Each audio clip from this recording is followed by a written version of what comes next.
Hello বন্ধুরা, আপনাদের জন্য একটি গুরুত্বপূর্ণ সংবাদ। কথা রাখবে সরকার, জানুয়ারি থেকেই গরিব মানুষের অ্যাকাউন্টে টাকা দিতে শুরু করবে কেন্দ্র। আজকের বড় খবর, বিগ ব্রেকিং এক্সক্লুসিভ আপডেট।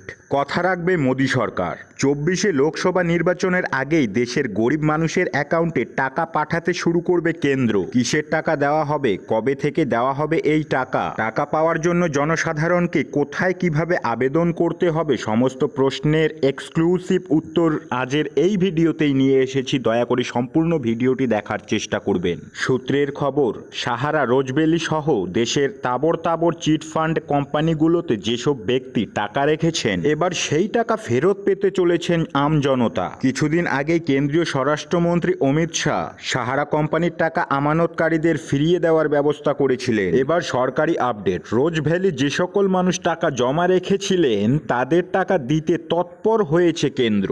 ভালো রিটার্ন দেওয়ার নাম করে গরিব সাধারণ মানুষের কাছ থেকে কোটি কোটি টাকা হাতিয়ে নিয়েছিল রোজভ্যালি কোম্পানি। 2013-তে এই কেলেঙ্কারি নিয়ে বিরাট জলঘোলা হলেও আদালতের নির্দেশে কেন্দ্রীয় তদন্তকারী সংস্থা সিবিআই এই তদন্তের দায়ভার গ্রহণ করে। প্রায় 10 বছর পর নিজেদের রক্ত জল করে জমানো টাকা ফেরত পেতে চলেছে দেশের মানুষ।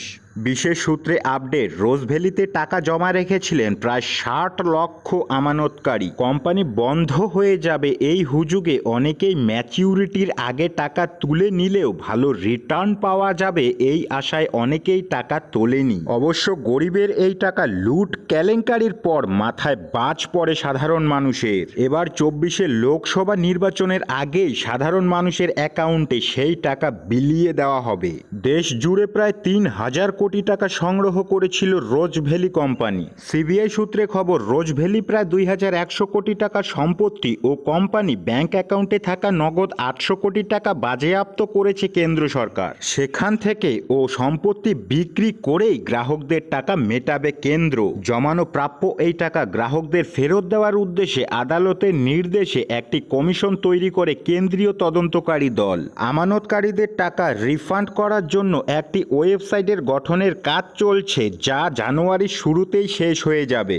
তারপর সংশ্লিষ্ট উক্ত পোর্টালে আবেদন ও প্রমাণপত্র যাচাইকরণের মাধ্যমে ধাপে ধাপে টাকা ফেরত পাবেন আমজনতা। টাকা ফেরত পাওয়ার জন্য গ্রাহকদের প্রয়োজনীয় কাগজপত্র, ব্যাংক অ্যাকাউন্ট, রোজভ্যালিতে আমানত জমার রসিদ ইত্যাদি রেডি রাখতে হবে। তো যাই হোক, এটাই ছিল আজকের ভিডিও। এরকম আরও বিভিন্ন ধরনের গুরুত্বপূর্ণ আপডেট সবার আগে পেতে আমাদের চ্যানেলটিকে এক্ষুনি সাবস্ক্রাইব করুন। ধন্যবাদ।